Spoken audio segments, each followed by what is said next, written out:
Regenerades, un espacio de género y derechos humanos. Conducción y producción, Andrea Camarano y Jimena García. Producción y redes sociales, Natalia Calvelo. Hablamos para regenerarnos por Uniradio.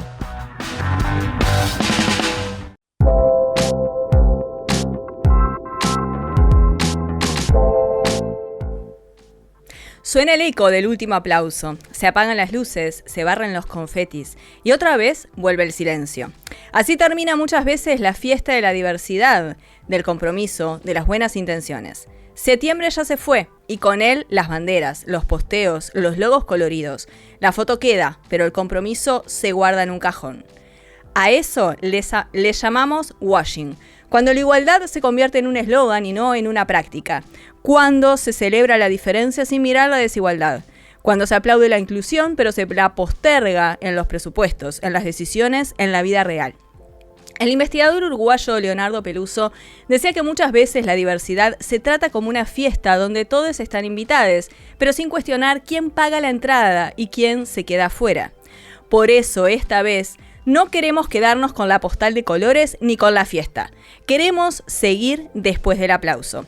Seguir cuando ya no hay luces, cuando las causas se vuelven cotidianas y cuesta sostenerlas.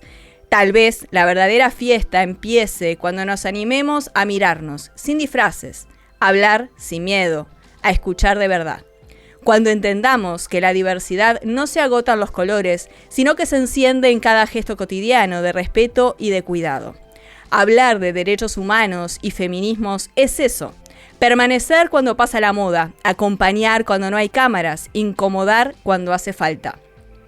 La diversidad no es un eslogan ni una temporada de campaña. Es un trabajo diario, una pregunta constante, una forma de mirar el mundo con empatía, justicia y ternura. Y si la fiesta terminó, entonces que empiece otra cosa. Una conversación más sincera, más política, más viva. Bienvenidos a este programa, a este espacio donde las verdades se discuten y la diversidad no se celebra una vez al año, se practica todos los días, o al menos eso es lo que intentamos desde Regenerades, así que buenas noches, bienvenidos, bienvenidas y bienvenides a este séptimo programa de Regenerades. ¿Cómo ha volado el año, Natalia Calvelo? La verdad, estamos que no lo podemos creer. Le mandamos un beso enorme a Jimena García, nuestra otra compañera que hoy no puede estar acá, sentada conmigo, con nosotras, pero sí en esta editorial que escribió ella y es parte también de la columna que también escribió para La Diaria, que pueden encontrar allí. Entonces está inspirado en eso, como en toda la producción. Así que, Jime, te extrañamos y el próximo programa te esperamos por aquí. Pero tenemos un programón. Eso, lo que dicen muchos, ¿no? Y muchas, pero sí, la verdad que ya queremos arrancar porque se viene la columna Hackear el Arte a cargo de la colectiva Cocó, que nos tiene muy contentas de contar con ellas este año. Y hoy van a estar Natalia de León y Catarina Bunge. Y la entrevista central, Majo Ramos, la directora de la editorial Sujetos, y Luisina Castelli, que es una de las autoras del libro Ellas Dicen, Pensadoras Latinoamericanas, libros que tengo aquí, los dos. Le dejo ahí a la pobre Sofi que pueda, si puede, ahí, estamos bien. Hoy sí, es muchos libros vamos a estar conversando en este programa de Regenerades, así que les pasamos después a contar que en las redes sociales los vamos a compartir. No sin antes, un tema musical. Nos vamos a escuchar Fin de Fiesta, que es una canción de Kevin Johansen que está interpretada por el grupo Miau Trío, un grupo compuesto por 3 chicas argentinas que funcionan el jazz de los años 20, con sonidos modernos, teatro, humor e instrumentos como el ukelele, el cuarto venezolano o el beatbox. Así que allí vamos a escuchar mientras esperamos a la columna Hackear el Arte. Ya se terminó, ya se va la gente, ya sé lo que me vas a decir. Que no hay que llorar, que son cosas que pasan, y yo siempre lloré por no reír.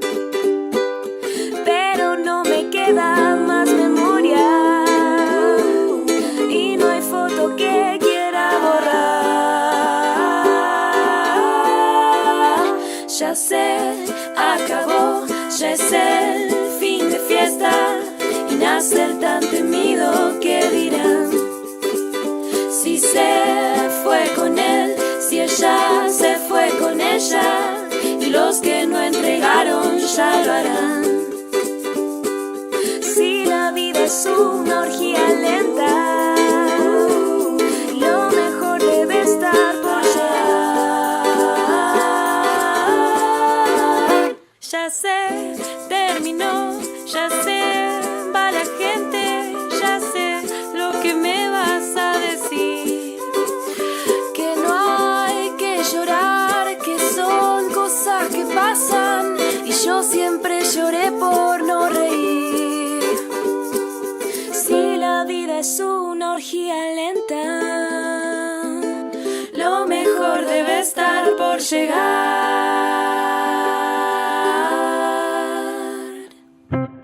Hackear el arte. Una columna de arte desde una perspectiva feminista a cargo de Colectiva Cocó. Bien, Natalia de León y Catarina Bunge, hoy representando a la Colectiva Cocó en esta última columna, la segunda columna de este 2025. Ojalá que no sea la última, sino la primera, la segunda de varias. La verdad que es un gusto contar con ustedes en este ciclo 2025 de Regenerades. Buenas noches. Bueno, buenas noches, muchas gracias. Yo quería empezar avisando que Piti, María Mascaró, no está acá, pero también es parte de la colectiva, estuvo en el programa pasado, así que nada, también hacemos como Jime, o Sime. Jime, le hacemos recuerdo a ella. Claro bueno, que sí. Yo voy a arrancar un poco repasando lo que fue la columna anterior, ¿no? Donde anunciamos el diagnóstico, luego de la investigación que venimos desarrollando desde 2016, de un campo del arte enfermo de patriarcado y colonialismo.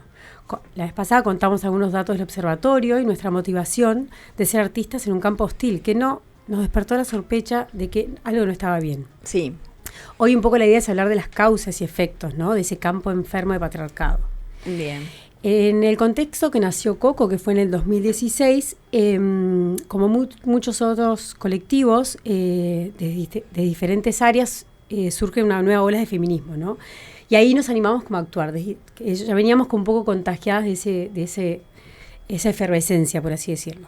Entonces, desde que arrancamos, empezamos a investigar, y ahí surge todo el observatorio, colaboramos con otros colectivos, con organizaciones, instituciones y muchos artistas también, que sumados y muy motivados por este gran cambio que todos sentíamos y teníamos necesidad, un poco colaboramos y nos unimos, activamos el pensamiento crítico y lo quisimos contagiar, y creamos bastantes cosas. De alguna manera propusimos, ¿no?, activar el cambio. Surgió Archivo X, que es esta plataforma web, donde un poco conservamos y vamos mostrando artistas. RIP, que fue la gran muestra en el Centro Cultural de España, y luego devino en ese libro, el que hoy mostraste. El libro RIP, una crítica desde el feminismo decolonial al arte en Uruguay, que ustedes editaron en el año 2023, que estuvieron conversando en la primera columna, pero que súper recomendamos realmente con Nati y con Jime, porque está buenísimo. Ahí va.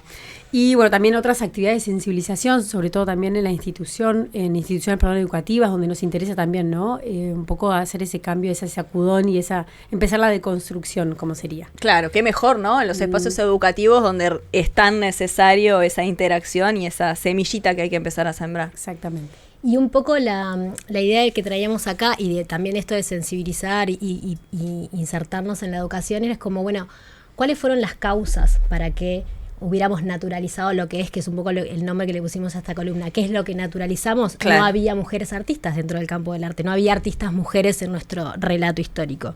¿Y cuáles fueron las causas para que eso sucediera? Y también lo que más nos interesa es cuáles son los efectos, ¿no? Que en nuestros cuerpos, en nuestras vidas, era la sospecha de que no íbamos a tener un lugar igual que los varones, y que de hecho era lo que nos pasaba cuando en el 2016 nos juntamos. Entonces ahí empezó la investigación, que lo que contábamos la otra vez también es que empezamos como desde lo que era el feminismo blanco del norte global, con sus grandes preguntas, y por ejemplo Linda Nochlin, que hacía esta pregunta: ¿por qué no hubo grandes mujeres artistas? Y ella misma en el texto dice, bueno, la misma pregunta implica una trampa, ¿no? Porque está diciendo que no había grandes mujeres y que si las había no eran buenas, no eran dignas de estar en ese relato artístico. Entonces finalmente estamos naturalizando que no había mujeres artistas y que ellas no eran buenas. ¿Qué implica eso? ¿no? Implica decir que las cosas que hacían las artistas, que había un canon, ¿no? que construía esa historia del arte que estaba dominada por los varones, que definían qué era ser un artista, cuáles eran esas características que lo hacían un buen artista, qué eran las bellas artes, qué era la historia del arte. Y entonces esa pregunta que nos hacemos siempre es, bueno, ¿quién decide cuáles eran esas obras dignas, esas características? Y eso implica un sistema que es patriarcal, claro, ¿no? Entonces, si volvemos a caer desde las mismas preguntas que el patriarcado nos impone, la respuesta es evidente. No había grandes mujeres artistas porque no estaban haciendo lo que hacían los varones y no estaban en los espacios que ellos ocupaban. Entonces, a partir de ahí dijimos, bueno, ¿cómo hacemos para identificar que no nos vuelva a pasar de alguna manera o para estar alertas de cuáles son las dinámicas y las lógicas que seguimos replicando al día de hoy? Porque si hoy nuestro campo del arte también está enfermo de patriarcado y de colonialismo, es porque hay algunas dinámicas que las seguimos replicando. ¿Cuáles eran esas cosas?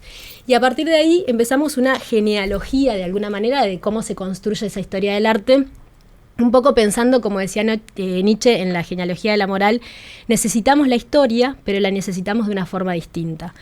¿Qué implica eso? Implica, él proponía la metodología de devolverle la fuerza crítica al pensamiento, ¿no? Este método genealógico, él escribe que todas las cosas largas son difíciles de abarcar de una sola mirada, ¿no? Entonces hay que volver, él trae la imagen de la vaca, ¿no? De rumiar, de volver, de no sacarla del sistema, porque nosotras estamos también insertas en el sistema, pero desde ese mismo sistema volver a pasarlas por esos lugares para poder identificar el origen, las causas, las dinámicas, para aprender esas alertas y no volver a replicarlas. Entonces, ¿qué fue lo que hicimos? Recorrimos las memorias, los procesos, las contradicciones, revisamos las jerarquías del relato. ¿Por qué hay unas obras o hay unos temas históricos, las batallas, los retratos? ¿Por qué ese tipo de obras son las que tienen mayor jerarquía dentro de lo que era la historia del arte? Los grandes talleres de maestros, por ejemplo.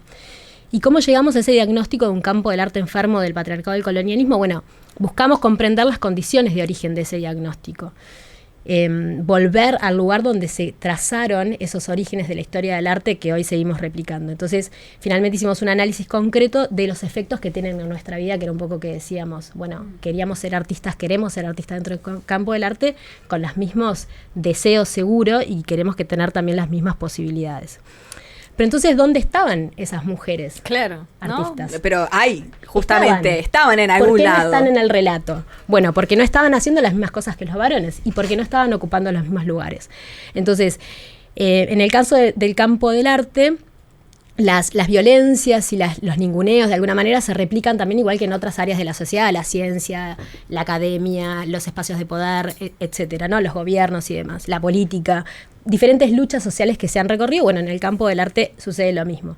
Andrea Ayunta decía, por ejemplo, que en su libro de 2018, El feminismo y el arte latinoamericano, que en el caso del arte se concreta en esta violencia patriarcal bajo el formato de la exclusión, la descalificación, la desautorización y la invisibilización. Entonces, los factores, ahí empezamos, bueno, ¿qué implica esa descalificación? ¿Qué implica esa desvalorización? ¿Dónde están esos lugares?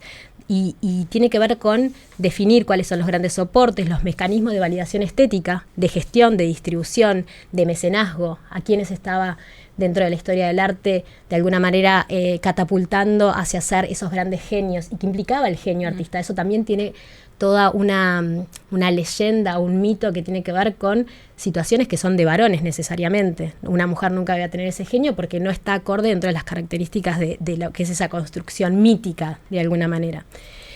Entonces, los varones tenían esos lugares de poder, tenían acceso a los talleres, tenían acceso a los elementos y a entrar en los círculos de poder. Otro era el caso de las mujeres, que tenían prohibido el acceso a los espacios de formación y de trabajo, no tenían permitido asistir a reuniones privadas con hombres, a estudiar el cuerpo desnudo, no se podían reunir entre ellas. Y además tenían también las tareas de los mandatos patriarcales que así como a las artistas mujeres le pasaba a todas las mujeres, que tenían las tareas de reproducción y cuidado en su espectro más amplio, no solamente los hijos, sino también sus maridos, los familiares ancianos y enfermos, la armonía y la belleza del hogar y demás. Las mujeres no tenían permitido disentir, opinar, votar, esto estoy leyendo el libro, proponer, resolver o criticar. Las mujeres no podían pensar y expresar. Pensar y expresar, dos acciones fundamentales para ser artista. Total. Entonces, ¿esto quiere decir finalmente que no había grandes mujeres artistas? No, eso quiere decir que no hubo intención de verlas y mucho menos de reconocerlas. Entonces, bueno, un poco el libro invita y nuestra investigación a recorrer cuáles son esas dinámicas, ¿no? Por qué no había lugar para las mujeres que sí tuvieron tiempo para cultivar y explotar su creatividad, su agudeza espiritual, ¿no? Esas necesidades para ser artista, para trabajar también los espacios en los que estaban destinadas, las mujeres que bordaron, las mujeres que trabajaron con la arcilla, las mujeres que moldearon cerámica, que cosieron, que también que pintaron, cuyos temas eran mucho más de la microhistoria de alguna manera, o locales.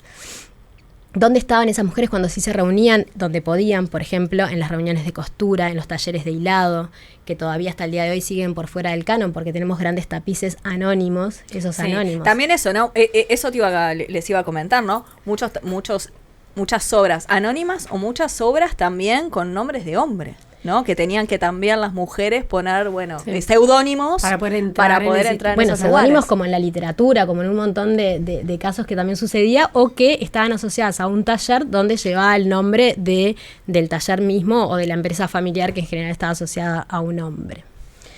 Y ahí podemos pensar también como la solución que nosotras proponemos. Claro, que era un poco desde el feminismo, ¿no? Con todo esto que traíamos y después de años, es decir, bueno, no debe ser solamente rescatar a estas mujeres artistas, ¿no? No para volverlas al relato hegemónico que todavía sigue siendo patriarcal, de alguna manera, ¿no? Sino sería algo más como evidenciar esas lógicas patriarcales que imponen un poco la desigualdad. Proponer una desconstrucción que sea absoluta, ¿no? Y que constituya a todos como sujetos con igualdad de derechos y posibilidades dentro del campo del arte. Por ejemplo, en el caso de las artes visuales, Teresa de Lauretis diría como apropiarse por fin de las representaciones propias y sus procesos de significación, generando las condiciones para habilitar un sujeto social nuevo y realista, que articule el sujeto femenino, históricamente creado por y para el hombre, con las mujeres históricas y lograr desestabilizar por fin las ficciones hegemónicas. Entonces, también como solución sería insertar nuevas lógicas, ¿no? De alguna manera, donde, por ejemplo, el habilitar lo comunitario, los vínculos, la afectividad, ¿no? Eso es algo también más propio de la mujer, habitar el cuerpo, ¿no? Poner el cuerpo, eso es algo que también trae mucho el feminismo. Y de ahí empezar como de alguna manera a agrietar ese sistema patriarcal, ¿no? Y poder habitarlo de una manera distinta.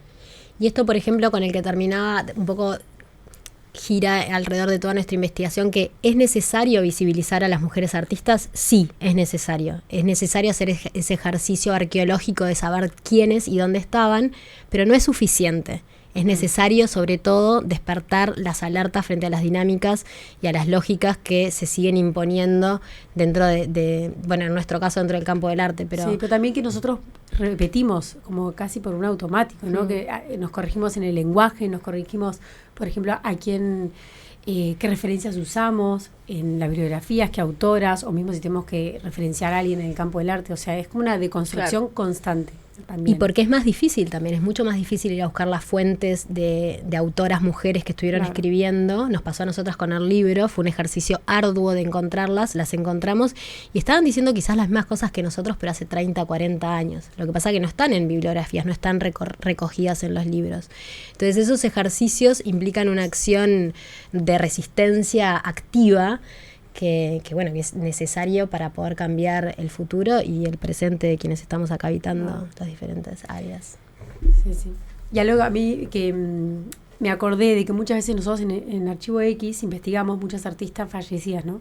Y lo que pasó muchas veces es que fueron muy activas, por ejemplo, contemporáneas a los talleres de Torres García, pero luego la historia del arte como las borró. Hubo como un bache y eso se ve clarísimo. Claro. De que no solo es que estaban produciendo, no tenían los mismos lugares, pero además después pasó algo que la historia del arte, la historización, no logró meterlas. Pasó algo, se le llama patriarcado. Exactamente. Que es esto de quién escribe la historia. Entonces, en esa pluma que escribe la historia, se borra un montón de gente, que en general son mujeres, en nuestro caso, que es los que estudiamos, y disidencias y otro tipo de identidades que no corresponden al canon del hombre blanco, asociado heterosexual, asociado que está en las capitales artísticas, en nuestro caso en Montevideo.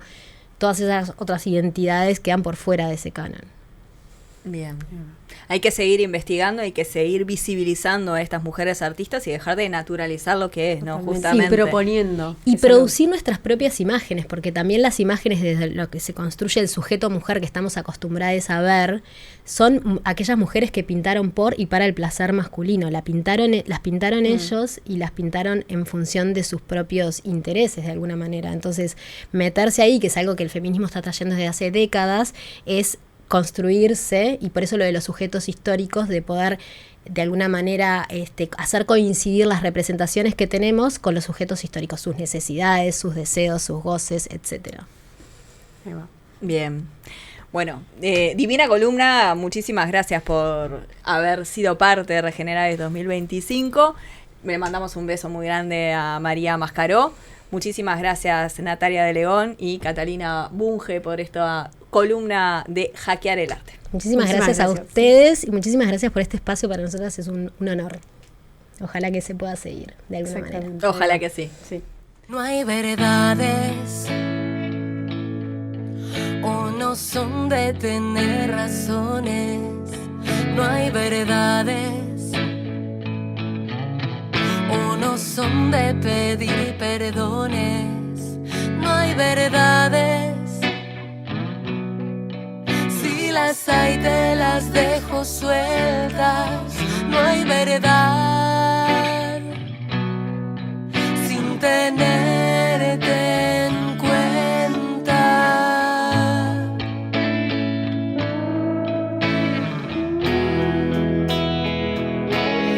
Me vi alejándome de mí, te vi alejándote de ti.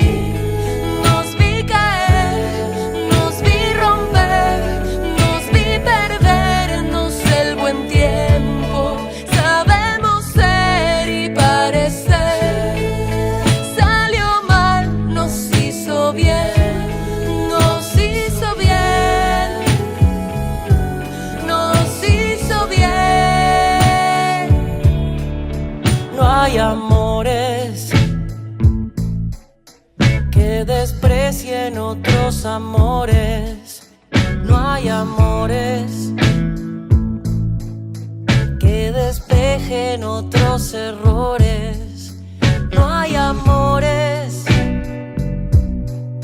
si los hay te los dejo sueltos. No hay amor que complete el cuento.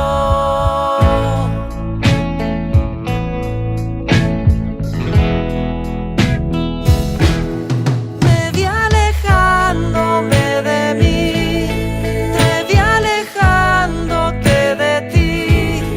Nos vi caer, nos vi romper, nos vi perdernos el buen tiempo. Sabemos ser y parecer. Salió mal, nos hizo bien, nos hizo bien, nos hizo bien.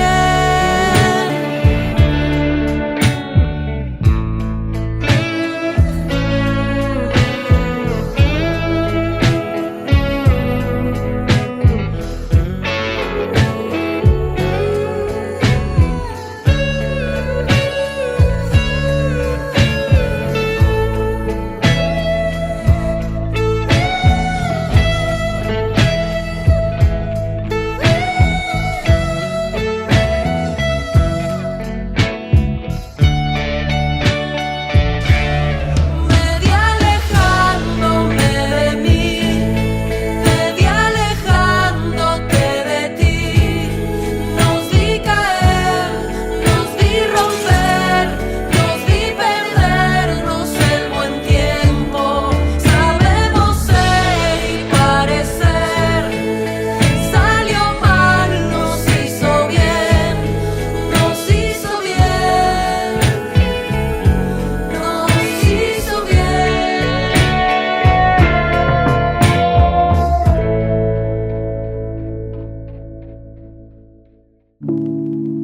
Ahora, la entrevista central en Regenerades.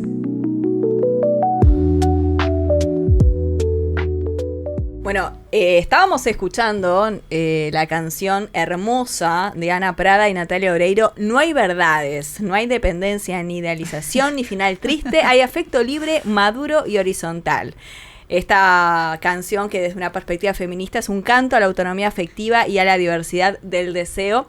Y con este tema vamos a abrir la entrevista central, porque hoy en Regenerades vamos a hablar de un encuentro entre la palabra y la escena. Muchos libros, mucho arte en este programa de hoy.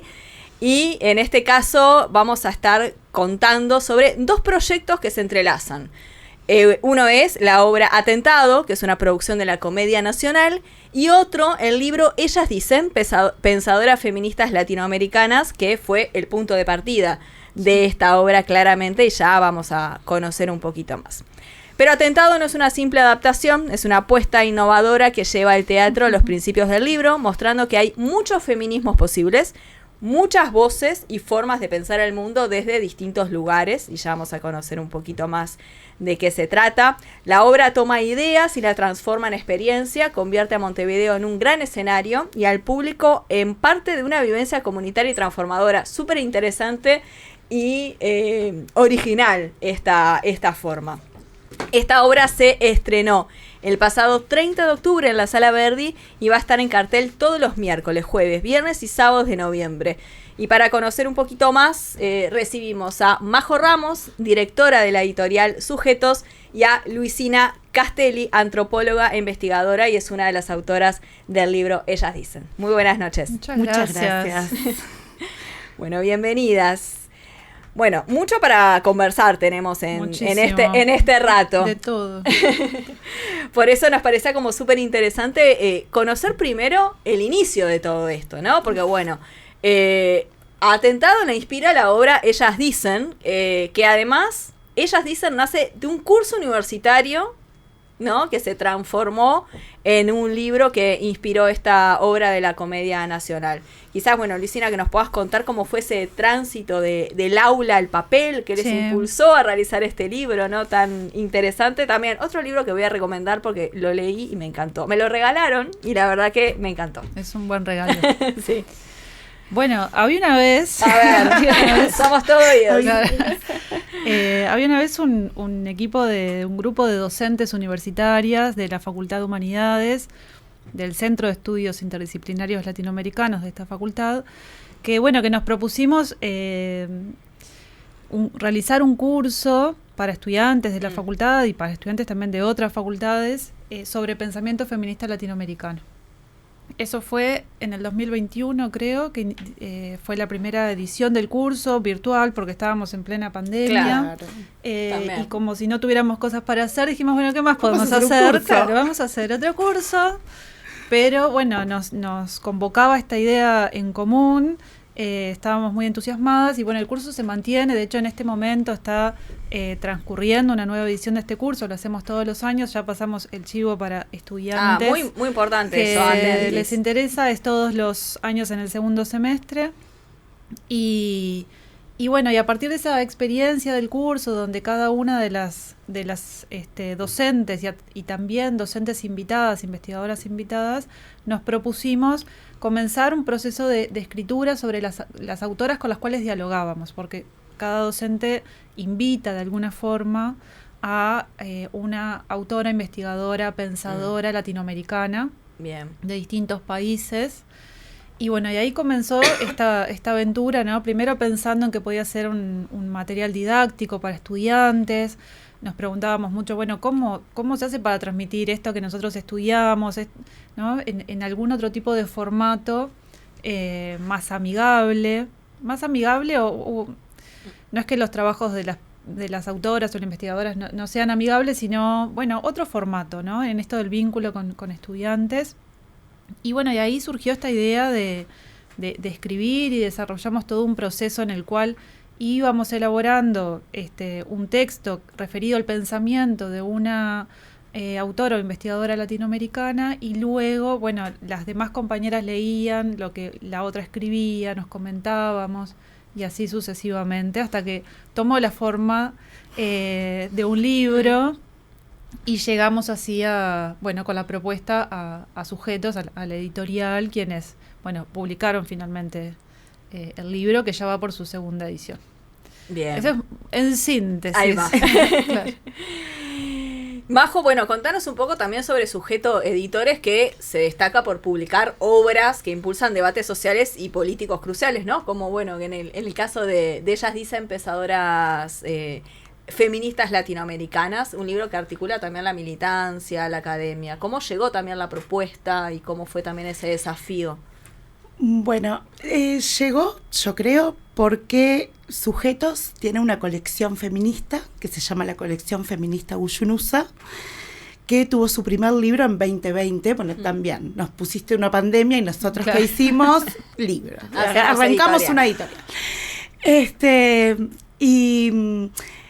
El objetivo de tener una colección feminista para nosotros es justamente darle cabida a personas que escriben con miradas feministas que no, en ese momento, en el 2020, que parece que no es hace mucho, pero la situación literaria era muy distinta. Claro.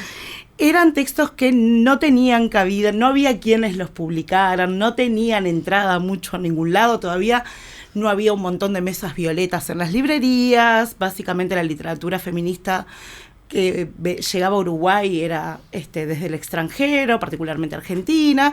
Entonces nosotros nos propusimos esta colección gracias a FESUR, que financió los primeros libros, con el objetivo de darle espacio a textos que no tienen mucha cabida en el mundo literario uruguayo.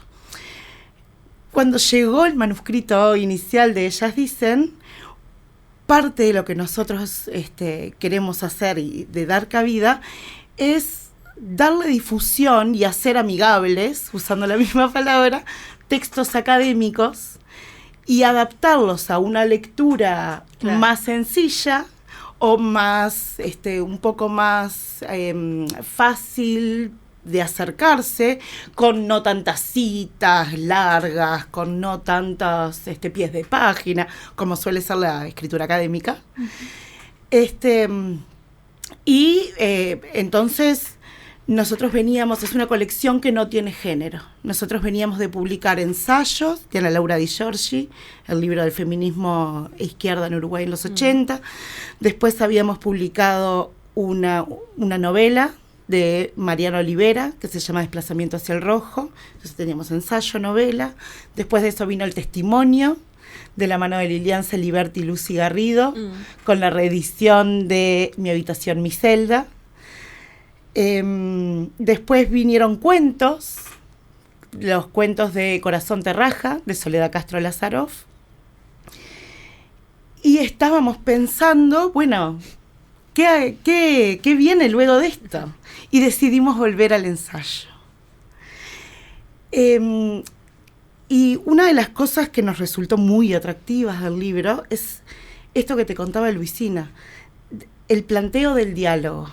El diálogo como motor para intercambiar, pensar, que es en realidad lo que nosotros siempre queremos hacer con cualquier libro que publicamos, de la colección o no de la colección feminista. Con todos nuestros libros, lo que buscamos es después hacer actividades con los libros para que tenga sentido que el libro exista y fomentar el diálogo, el intercambio, la construcción. Entonces, la propuesta fue atractiva desde el inicio. Y concretamente sobre la editorial, ¿qué significa tener la editorial como Sujetos? Y especialmente también la colección de Uyunusa, hoy en Uruguay, también tener este tipo de trabajos. Bueno, difícil. ¿Qué significa remarla? Significa básicamente. Somos una editorial muy pequeña, somos pocos y funcionamos a partir de grupos de trabajo. Entonces, con cada libro nosotros lo que queremos hacer, somos muy poquitos, somos Alejandro Gortázar, Valeria Sierra, que es la diseñadora, y yo. Y básicamente para cada libro nos proponemos un equipo de trabajo. Entonces, en realidad lo que significa para nosotros personalmente es hacer algo que amamos con el corazón. Esto es pasión. Significa pasión. Total. Total. Y por otro lado, significa también existir en un mundo literario en este momento en el cual las fuerzas de la multiproducción, de la producción multinacional, de la literatura extranjera, tiene muchísima fuerza y muchísimo peso. De hecho, si ustedes entran a librerías hoy en día y recorren una librería, el espacio de la literatura nacional es pequeño, es muy pequeño. Y está llena de sagas internacionales. Entonces, en realidad, el sentido es existir. Es existir por ocupar espacio, existir por darle cabida y solucionar en conjunto y en comunidad el que ciertas cosas existan y poder generar espacios para hablar de eso. Y es súper importante esto que ustedes hacen, ¿no? Del trabajo con los libros y también después los encuentros y las diferentes actividades también para dialogar sobre las autoras también, ¿no? Bueno, esto nos ha dado, por supuesto que aprendemos todo el tiempo y hay un montón de sorpresas por el camino, y una de las sorpresas hermosas que nos hemos encontrado es que existe un mundo de editoriales independientes y de gente queriendo publicar cosas en Uruguay, y que es gente que está para hacer actividades y que está dispuesta al diálogo, y con quienes nos encontramos en ferias y en conversatorios y en cosas que en realidad el mundo de la literatura es muchísimo más amplio y muchísimo más diverso de lo que uno ve a primera vista cuando va a una librería. Claro. Y la importancia de eso, de seguir defendiendo el libro en papel y todo lo que hay alrededor de él y todo lo que se puede hacer. No hay cómo leer el libro en papel. No hay. No, y no hay cómo, porque justo el libro que hicieron ustedes es hermoso porque es también. Bueno, claro, ahí voy. Porque en realidad, justo el libro de ustedes es parte de un colectivo. Pero por lo general, la mayoría de los manuscritos que recibimos son de personas, de individuos, ¿no? Y la magia de hacer un libro en papel es esto de transformar el manuscrito de una persona en un producto colectivo. Porque en un libro trabaja muchísima gente. Ilustradores, maquetadores, diseñadores, publicistas, hay de todo, correctores, hay de todo en un libro, de todo. Entonces, un libro siempre es un producto colectivo, siempre. Porque por lo mínimo precisas una imprenta. O sea, nunca puedes hacer todo vos sola. Mínimo, siempre es un trabajo colectivo. Entonces, hay una cierta belleza ahí que te impulsa a involucrarte con gente, a hacer cosas con gente, a vincularte con gente distinta o con gente que hace las cosas distinto que vos, y a negociar cómo sale ese libro, con qué tapa, con qué formato, con qué cosa. Que a mí me resulta alucinante. Bueno, volvamos, ellas dicen concretamente, ¿no? Que bueno, que rescata también lo que decía Majo, la pluralidad de voces, bueno, afrodescendientes, queer, indígena, popular, decolonial, ¿no? ¿Cómo fue también, Luisina, desde tu escritura, convivir con esa polifonía de voces y especialmente ¿qué le aprendiste a escribir sobre las diversas autoras también y estas trayectorias y las experiencias con las diferentes compañeras con las que transitaste el curso? Es interesante la pregunta porque podemos encontrar puntos en común, ¿no? En las cuestiones que nos inquietan, que nos interpelan, que nos mueven, y también diferencias, ¿no? También esos son los feminismos. Sí. Y bueno, y ahí cada investigadora fue escogiendo a una colega, a una par, por más que algunas son muy reconocidas y tal vez, bueno, nosotras miramos desde acá humildemente desde Uruguay, pero bueno, también somos investigadoras y bueno, fuimos escogiendo investigadoras de distintos países de América Latina. Nos interesaba que hubiera una pluralidad territorial en ese sentido, pero también cada una movida por los temas y las cuestiones que ya vienen trabajando o que le plantean alguna pregunta que nos resultaba interesante o que está presente en nuestra vida, en nuestro recorrido personal por distintas razones. Entonces ahí, bueno, ese fue como un primer paso, es decir, a mí me interesa en esta instancia trabajar con esta autora, dialogar con esta autora. Y bueno, ahí hay enfoques muy diversos, ¿no? Y eso también está plasmado en el libro, si bien también está como este criterio común de lograr o desarrollar una escritura que sea amigable para un público amplio, de poder decir las cosas de una forma que, bueno, si la lee cualquier persona, bueno, puedan viajar un poco esas ideas, ¿no? Esto de abrirnos un poco más allá del espacio académico.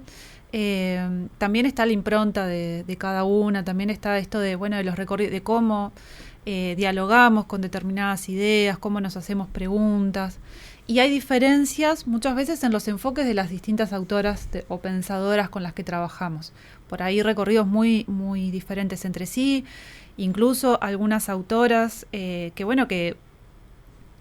no se inscriben directamente en el campo de los feminismos, pero cuyas ideas sí tienen cuestiones en común o dialogan con los feminismos. Por ejemplo, la autora con la que yo trabajé, Gladys Tzultzul, que es una socióloga guatemalteca, maya, ella no se posiciona desde los feminismos, pero bueno, fue un trabajo de decir, bueno, cómo dialogamos, o en este caso yo, con lo que ella plantea en un libro sobre pensamiento feminista latinoamericano. Claro. ¿No? Y bueno, y así distintos desafíos, ¿no? Y qué discusiones queremos traer al campo de los feminismos, por ejemplo, ¿no? Por ahí hay cuestiones más clásicas, más tradicionales y cuestiones que no tanto, pero bueno, y nos parecía también importante hacer ese ejercicio de decir, bueno, yo quiero traerte para acá en el sentido de conversemos, reflexionemos sobre estas ideas, discutamos esto, ¿no? Y ahí los márgenes son un poco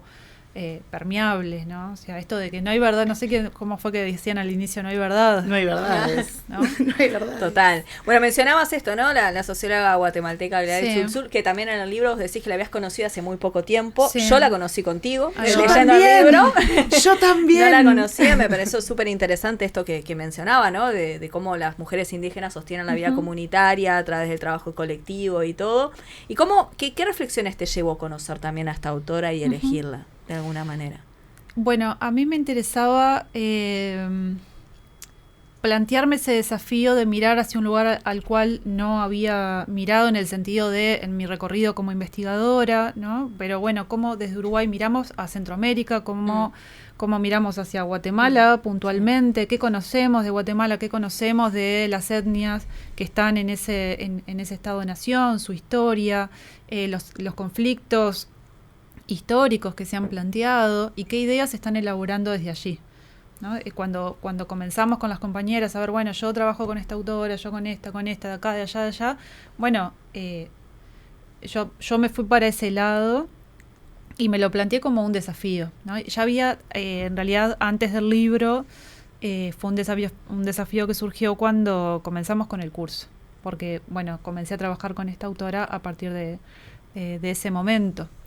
Y bueno, y un poco es como mirar, Uruguay mira históricamente hacia Europa, las narrativas que hay acerca de Uruguay es, bueno, de un país que no está disputando un lugar en cuestiones que tienen que ver con lo indígena, o ha sucedido más recientemente, pero todavía no es algo como de un reconocimiento a nivel nacional, es una cuestión en debate, ¿no? Entonces, como las ideas de autoras indígenas que están planteando estas cuestiones de la vida en el centro, lo comunitario, los bienes comunes, las formas de organización política a través de esa noción, bueno, cómo eso nos toca a nosotras, ¿no? Cómo lo leemos, qué reflexiones generamos a partir de entonces desde nuestro lugar, ¿no?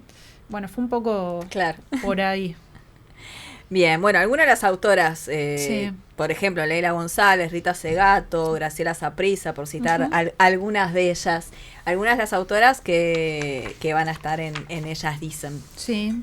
Yendo a la obra, Atentado, ¿no? Sin, bueno, estar espoleando ni nada, pero bueno, como comentaba al principio, no se adapta al libro, sino que lo reinterpreta de alguna manera. Y eso también es súper interesante y es un desafío, me imagino, para quienes hicieron esa readaptación. ¿Qué les conmovió, les sorprendió al ver de las ideas de Ellas Dicen plasmadas en la obra y en la experiencia teatral, ¿no? ¿Cómo fue también ese nuevo desafío? ¿Cómo llegó también la invitación? ¿Cómo fue ese proceso? ¿Qué nos pueden contar? Majo. Yo quiero decir, yo estoy enamorada absolutamente de la propuesta. porque nosotros venimos hablando, Luisina viene hablando desde el comienzo, desde la génesis del libro, ¿no? El curso eran un grupo de docentes hablando con un grupo de pensadores, en diálogo con un grupo de pensadoras. Nosotros hicimos el libro desde esta idea que yo te digo, con la que trabajamos en la editorial, que es el hacer las cosas colectivamente y plantear, intentar justamente que el producto final, el libro, sea un producto claro del trabajo colectivo. Y lo que me pasa con esta obra de teatro es que siguió esa línea, que es algo que yo no me esperaba, ¿no? Porque en primera instancia uno, cuando decís, bueno, adaptación de un libro a una obra de teatro, la primera idea que teníamos nosotros era una dramaturga o un dramaturgo, una persona que va a escribir una adaptación de la obra, ¿no? Y en realidad, finalmente, la puesta en escena terminó siendo también una creación colectiva. Y eso es algo que me maravilla, porque finalmente logra ser un concepto, lo colectivo, el trabajo con otros, logra ser un concepto que está desde la génesis del libro hasta la puesta en escena. Entonces me parece que es formidable eso. ¿A vos qué te llamó la atención? Bueno, muchas cosas, ¿no? Sí, esa invitación primero, ¿no? Sí, sin duda. Eso es como lo primero. Fue muy impactante enterarnos porque, bueno, no es algo que te suceda todos los días. Y dijimos, wow, nunca nos hubiéramos imaginado esa posibilidad entre las que uno se imagina, no sé, cuando, ¿no? Escribís y publicás, esa no estaba dentro de nuestro imaginario, entonces... Menos con ensayos, ¿no? Claro, no era una novela, no era... Claro. Fue una sorpresa, si bien no es una novedad que las artes escénicas, toman obras para transformarlas, para interpretarlas, ¿no? Seguro todas nosotras hemos ido a ver alguna obra de teatro basada en el libro, pero bueno, cuando te toca es distinto, te moviliza mucho, te conmueve. Conversamos mucho con las compañeras de esto, de qué nos imaginábamos, pero realmente, era más un signo de pregunta.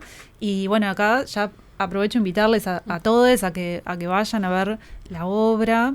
La obra tiene distintos recorridos por la ciudad, que eso es algo también muy, no sé si innovador, pero es algo distinto de esta propuesta. Es súper novedoso. Que hay recorridos por la ciudad que están relacionados a los artículos, los capítulos del libro. Y ahí, cada uno, eso significa que la obra se puede ver varias veces. Se pueden ver varias obras, son muchas obras en una, se pueden hacer varios recorridos, pero a mí me impresiona mucho esto del uso del espacio, de cómo habrá que conversar luego con el equipo de la comedia, pero cómo las ideas van circulando por el espacio, ¿no? Cómo las ideas van por las calles, por los encuentros. Vos te cruzás con una persona y no sabés esa persona qué leyó, qué ideas tiene, qué incomodidades tiene, qué la está interpelando, si hay algo de lo que vos tal vez escribiste o leíste que también esté en esa persona de alguna forma, si conoce el libro, si no lo conoce. Eso a mí me maravilla mucho, ¿no? Esto de cómo se va ocupando el espacio con distintos sentidos, con distintos gestos, con distintas prácticas, que es algo que también hemos hablado con las compañeras muchas veces en una oportunidad que presentamos el libro en la Feria de Ideas Más a fin de año. Nos decían, ¿por qué este libro, no? Y vos nos preguntabas. Y comentábamos esto de también la necesidad de ocupar el espacio, ¿no? Pero ocupar el espacio se da de maneras muy diversas, muy heterogéneas, ¿no? Y yo creo que la obra también es una invitación a eso de, cómo a través del espacio, de los humanos, pero también de las cuestiones que van circulando, hay cuestiones que pueden ser comunes o que pueden generar diferencias también, porque mucho también de lo que plantean los feminismos es debatir sobre determinadas cuestiones que están instaladas, también en el espacio. Y muchos de los artículos también hablan de eso, de cómo necesitamos cambiar, reconocer determinadas prácticas, reconocer las estructuras de desigualdad y de poder que están presentes en estas prácticas y discursos, y poder cambiarlas. Y bueno, y eso a mí me maravilla mucho también de la obra, ¿no? Sí, Cómo se va eso fue transformando. totalmente, eso fue como súper innovador, ¿no? Por ejemplo, para que quienes vayan a ver la obra saquen su entrada sabiendo que los recorridos tienen también una complejidad que en amarillo, rojo y verde, que a la hora de sacar la entrada tenés que fijarte cómo es eso. Eso, porque vamos a aclarar, capaz. Cuando ustedes saquen entradas para ir a ver a esta obra, no van a ir derecho a un teatro. No. Ustedes van a ir a algún punto de la ciudad. La obra de teatro empieza en 8 puntos distintos de la ciudad.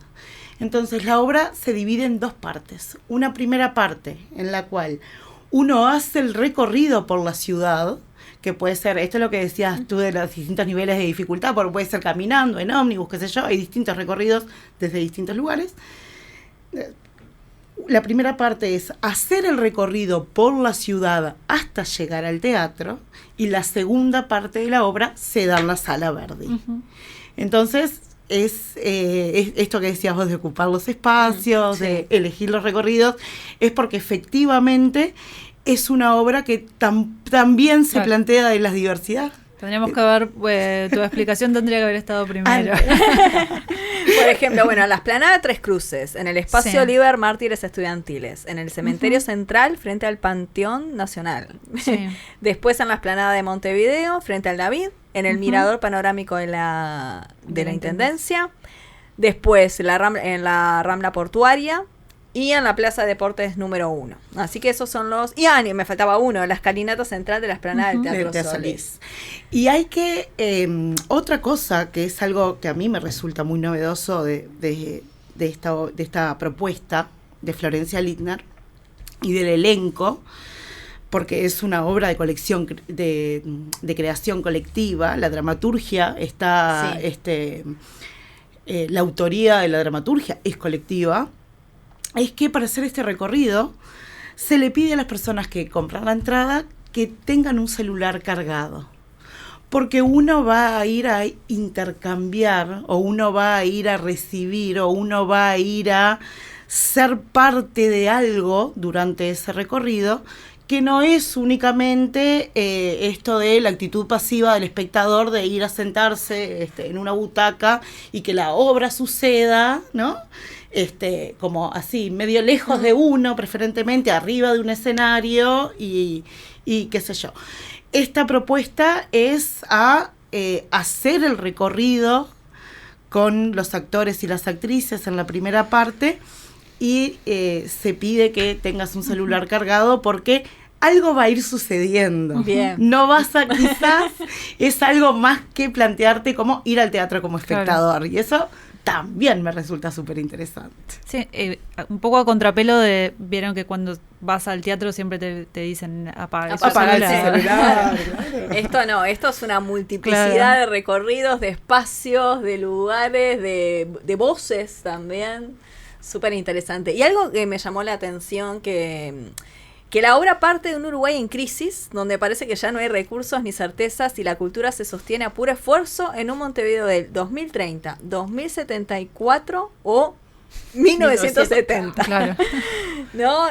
¿Ustedes sienten que Atentado logra también transformar esa idea de colapso en una experiencia que resiste, ¿no? Que también, el libro habla de la resistencia también de los feminismos. ¿Cómo ven también esa particularidad? Está buena la pregunta.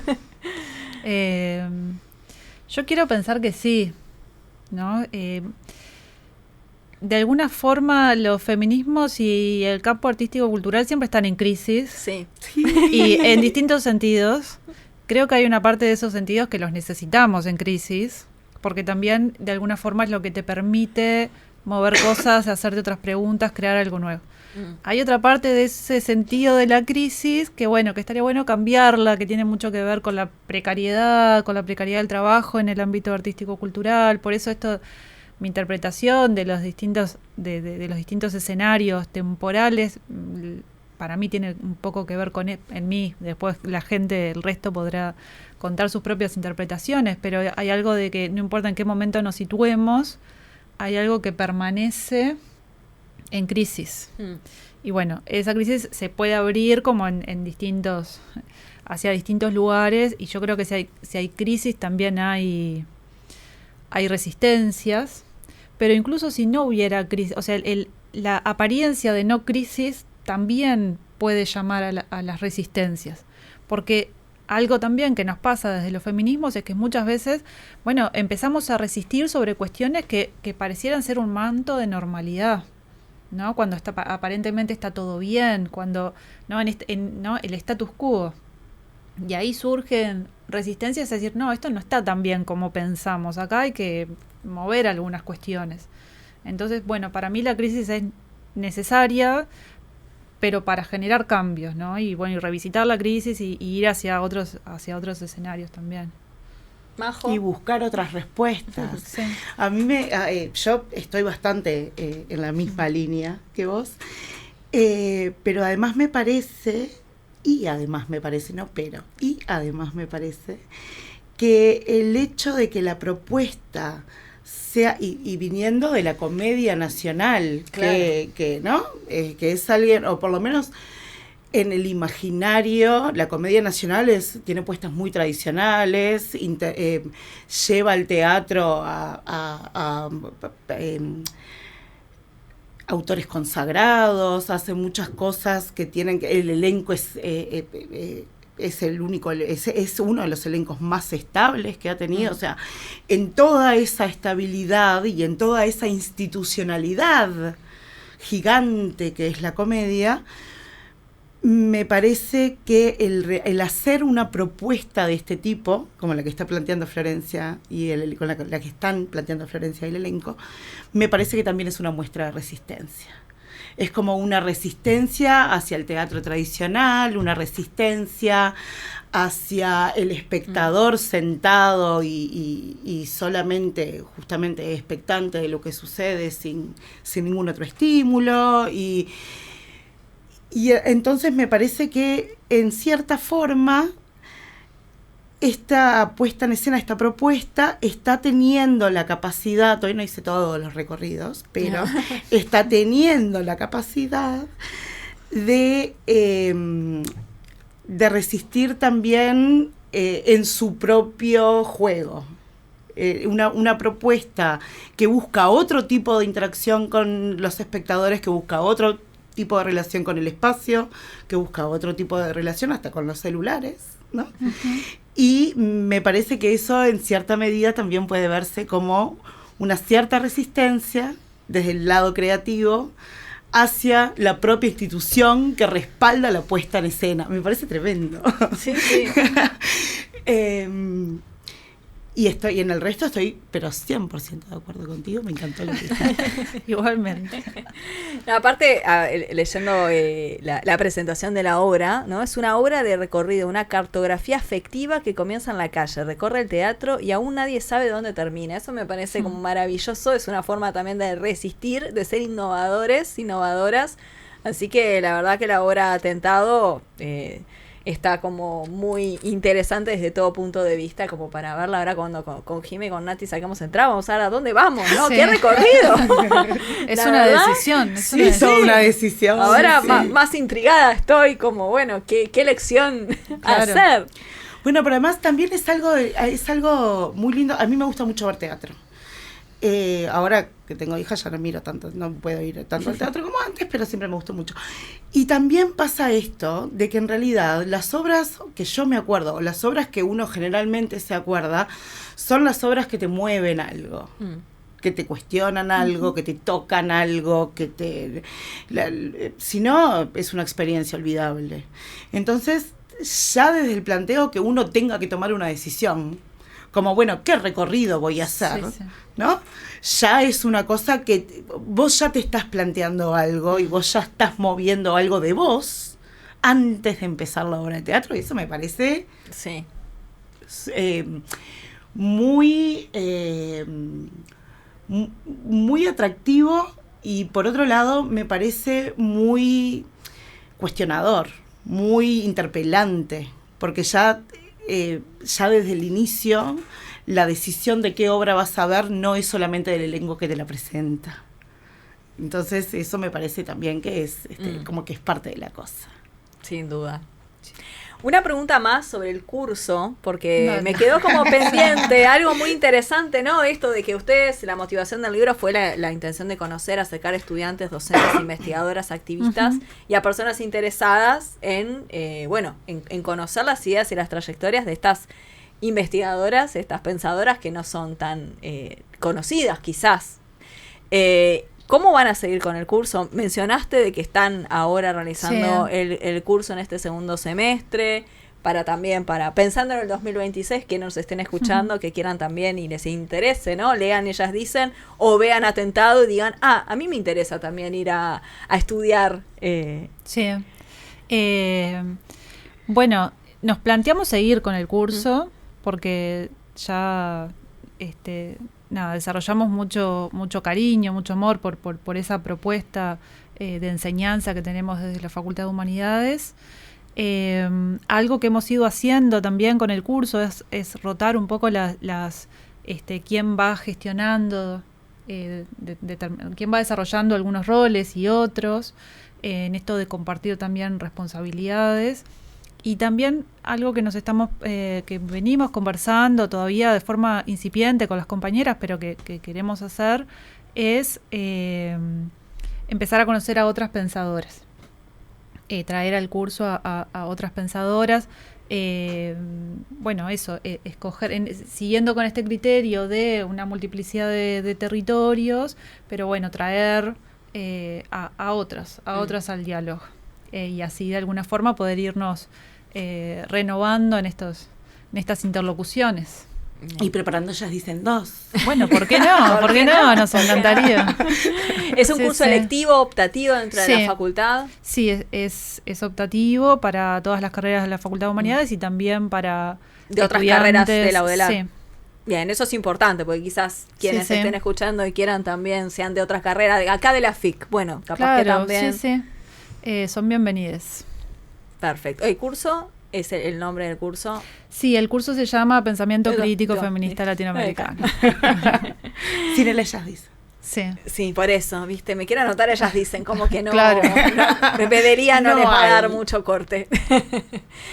Bueno, como cierre, ¿qué les gustaría que les deje, ¿no? Todo este recorrido del libro, de la obra, ¿no? Estos feminismos y las resistencias. ¿Qué les gustaría que el público se lleve cuando vea la obra o los y las lectoras cuando lean el libro? Como a modo de cierre, ¿qué les gustaría que pase, que se transforme? Además de hacer de Ellas Dicen 2. La posibilidad del diálogo. Perdón que soy súper repetitiva, pero es como que en realidad es lo que me mueve a hacer un montón de cosas.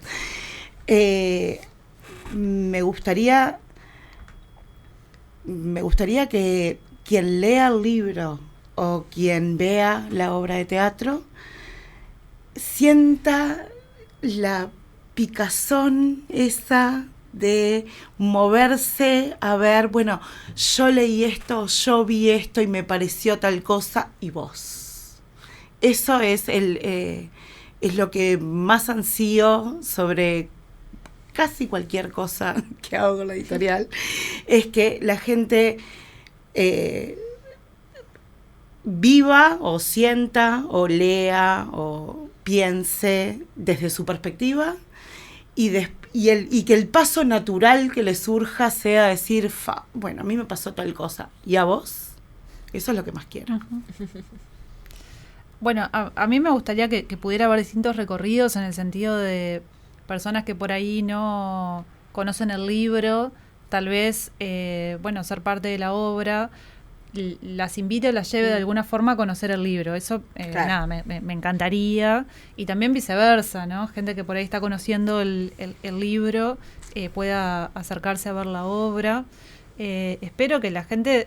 que la obra y también el libro despierten incomodidad en el buen sentido, ¿no? Sí. De esta incomodidad, de preguntarnos cosas, de querer cambiar necesitamos seguir cambiando cosas, ¿no? En estos tiempos también de retroceso en muchas cuestiones, que decimos, tenemos que volver a debatir y a discutir cuestiones que creíamos que ya estaban, claro, es como que cansa, ¿no? Pero bueno, necesitamos seguir insistiendo con eso y bueno, y ojalá que algo de la obra y del libro puedan colaborar en ese sentido y también que la disfruten.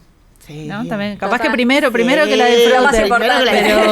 No, pero además un gran agradecimiento a José Onaindia, que fue el que pensó en hacer este cruce y el que nos propuso a nosotros este cruce. Y un gran agradecimiento a todas las personas de la Comedia Nacional que están involucradas en el proyecto, porque algo que era inesperado, que decía Luisina, uno no se espera que te pase esto, ¿no? Una cosa muy linda que a mí me gustaría ver de esto es que más personas se pregunten o se planteen ciertos temas. No necesariamente, porque yo sé además que la palabra feminista a veces asusta un montón y repele gente, y creo que en ese sentido el plantearlo como un atentado a la ciudad me parece excelente, porque un atentado implica tomarte por sorpresa en cierta medida.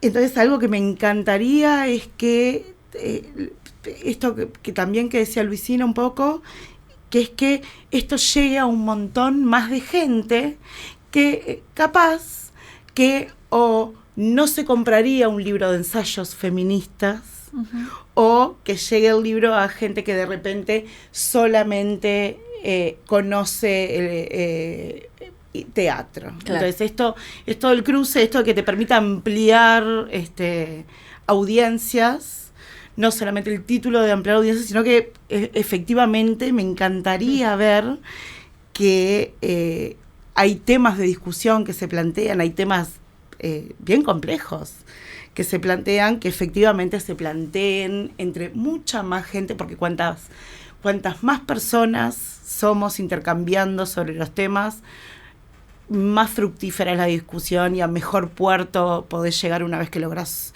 ciertos acuerdos. Entonces, bien. Hermoso. Majo Ramos, Luisina Castelli, muchísimas gracias por estos minutos. Muchas gracias por el espacio. Hablamos para regenerarnos por Uniradio.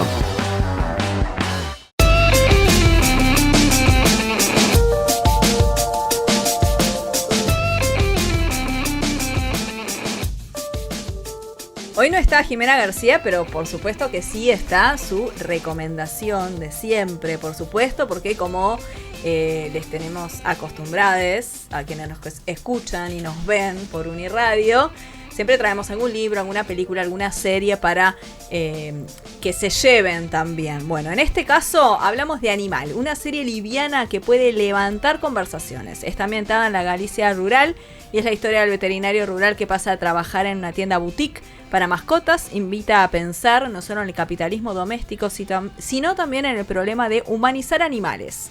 Toda cultura de consumo relacionada con los animales, mis perrijos, es un poco una burla o desprestigio a la maternidad. Esa es una de las preguntas. ¿Quiero más a las mascotas que a los animales? Bueno, así es esta invitación a que puedan ver la serie Animal y después nos cuentan, nos envían mensajes e intercambiamos.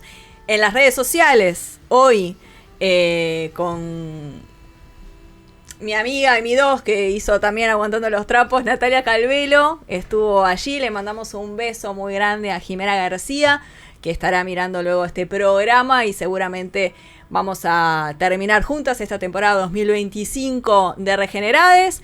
Diego Varela Calzada en los controles, Sofía Tenconi en las cámaras y en las redes de Uniradio, Gabriela Lambert, que estuvieron allí acompañando este 7º programa de Regenerades. Y por supuesto, sigan a Uniradio en las redes, sigan a Regenerades en @Regenerades en el Instagram, donde allí también hacemos recomendaciones de diversa índole y a la vez los diferentes videos también de este programa van a encontrar allí. Síganos en Regenerades en YouTube y también en Uniradio, donde vamos a estrenar este programa.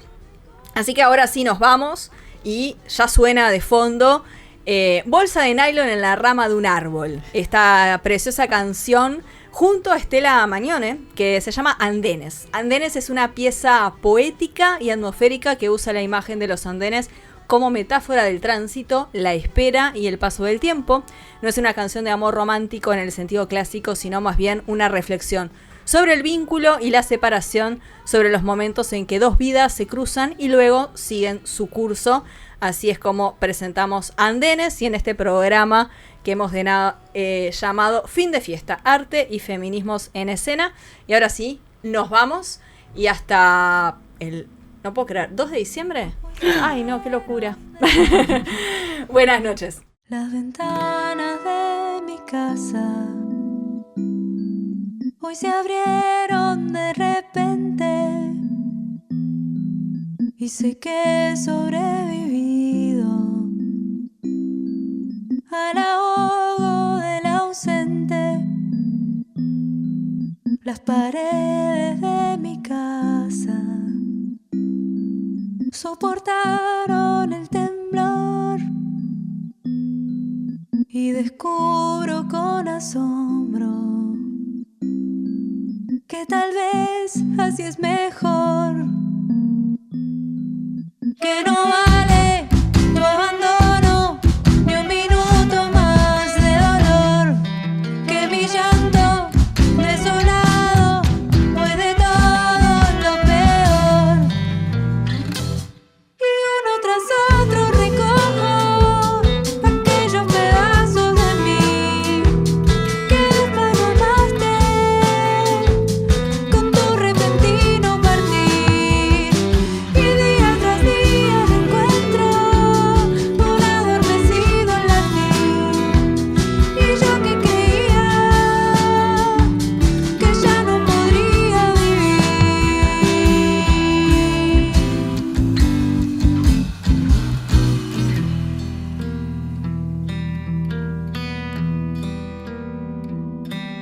A pesar de ser culpable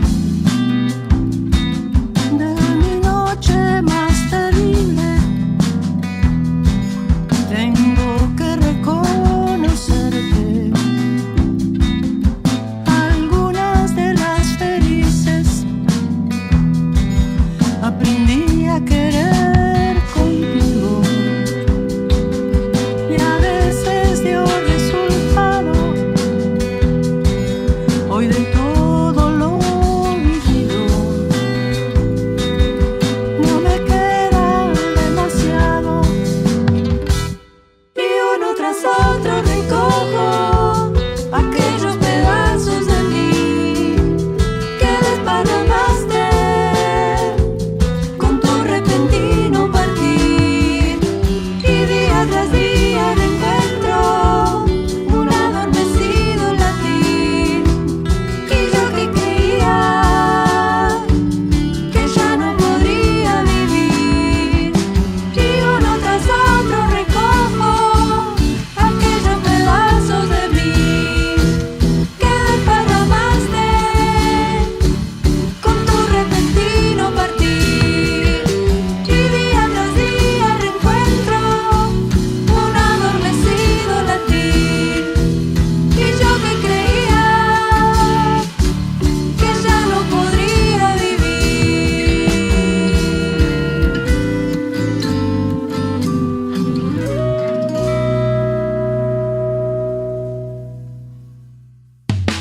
Volveremos a hablar para regenerarnos todos los primeros martes de cada mes a las 20 horas por Uniradio 107.7 FM. Conducción y producción, Andrea Camarano y Jimena García. Producción y redes sociales, Natalia Calvelo. Operación técnica, Diego Varela Calzada. Locución, Jimena Crujeira. Regenerades, un espacio de género y derechos humanos.